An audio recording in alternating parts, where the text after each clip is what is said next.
सरस्वती एक विशाल नदी थी जो पहाड़ों को चीरती हुई निकलती थी और मैदानों से बहते हुए हजारों किलोमीटर की दूरी तय करते हुए अरब सागर में विलीन हो जाती थी। सबसे पहले इसका वर्णन ऋग्वेद में मिलता है और बताया जाता है कि यह दुनिया की सबसे प्राचीनतम और पवित्र नदी थी। इसकी महिमा का वर्णन रामायण काल से लेकर महाभारत काल तक होता आया है। आज भी हम मानते हैं कि सरस्वती नदी भारत की भूमि पर बहती है और कहा जाता है कि भारत के प्रयागराज में गंगा, जमुना और सरस्वती का मिलन होता है, परंतु अब प्रयागराज में दो ही नदियों का संगम दिखाई देता है और सरस्वती नदी का वहां नामो निशान तक नहीं दिखाई देता। तो फिर क्यों प्रयागराज को त्रिवेणी यानी गंगा, जमुना और सरस्वती का संगम स्थल कहा जाता है? इस रहस्यमयी सच्चाई को जानने के लिए बने रहें इस वीडियो में हमारे साथ। सरस्वती नदी को पुराणों में विशेष स्थान प्राप्त है। इसे देवी की तरह पूजा जाता था। सरस्वती नदी को गंगा मैया से भी पवित्र नदी माना जाता था। इस नदी के पानी पीने और स्पर्श मात्र से ही ज्ञान की प्राप्ति हो जाती थी, क्योंकि माँ सरस्वती खुद ही नदी का रूप धारण करके स्वर्ग से धरती पर उतरी थी। इस नदी को पौराणिक काल में इतना अद्भुत माना जाता था कि देवता और दानव अनायास ही इसकी ओर खींचे चले आते थे।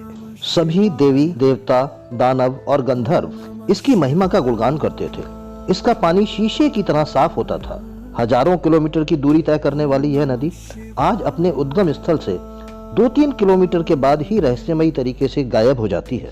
इस पर बहुत से वैज्ञानिक रिसर्च हुए, परंतु आज तक इसके गायब होने की असलियत का पता नहीं लग पाया। वैज्ञानिकों के अथक प्रयास और लगातार रिसर्च के बाद भी वह इस नदी के एक्चुअल एंडिंग पॉइंट की असलियत से वाकिफ नहीं हो पाए।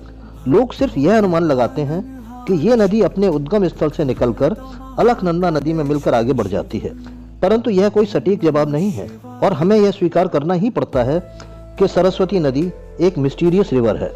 पौराणिक कथाओं के अनुसार जब पांडव महाभारत युद्ध के बाद स्वर्ग जा रहे थे, तब 5 पांडवों ने इस नदी को पार कर लिया था, परंतु तेज बहाव के कारण द्रौपदी इस नदी को पार ने एक विशालकाय पत्थर सरस्वती नदी पर रख दिया और द्रौपदी ने इस तरह नदी पार कर ली।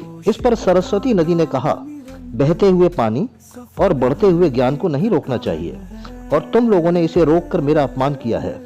कहते हैं उसके बाद सरस्वती नदी वहां से गायब हो गई और भीम के द्वारा रखी गई विशालकाय शिला आज भी सरस्वती नदी पर रखी हुई है, जिसे भीम पुल कहते हैं, और यहीं से सरस्वती नदी आगे दिखाई नहीं देती। दूसरी पौराणिक कहानी के अनुसार जब वेद व्यास जी गणेश जी से महाभारत लिखवा रहे की तेज आवाज के कारण गणेश जी वेद व्यास द्वारा बोले गए श्लोकों को नहीं सुन पा रहे थे। इस पर गणेश जी सरस्वती नदी को रुकने के लिए कहते हैं। सरस्वती नदी उनकी इस बात को अनदेखा करते हुए बहती रहती है। इस पर गणेश जी को सरस्वती नदी पर क्रोध आ जाता है और क्रोध में उसे विलुप्त होने का श्राप दे देते हैं। इस श्राप के कारण सरस्वती नदी वहां से रहस्यमयी तरीके से गायब हो जाती है। वैज्ञानिक दृष्टिकोण से देखा जाए तो इसके गायब होने के कई कारण बताए जाते हैं, जैसे हजारों साल पहले पृथ्वी की टेक्टोनिक प्लेटों में बदलाव, भूकंप, जलवायु परिवर्तन और बरसात का कम होना।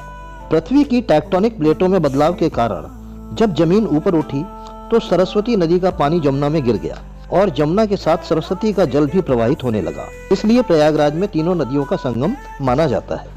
आज के समय में सरस्वती नदी बद्रीनाथ से 5 किलोमीटर दूर माणा गांव के पास दिखाई देती है, जो अपने उद्गम स्थल से 2 से 3 किलोमीटर बहाव के बाद गायब हो जाती है। माणा गांव के पार्किंग स्थल से 10 मिनट की पैदल दूरी के बाद इसके उद्गम स्थल तक पहुंचा जा सकता है। यह एक ऐसी जगह है जहां आपको अवश्य जाना चाहिए। वहां आपको दिव्य अनुभव और ज्ञान की प्राप्ति होगी।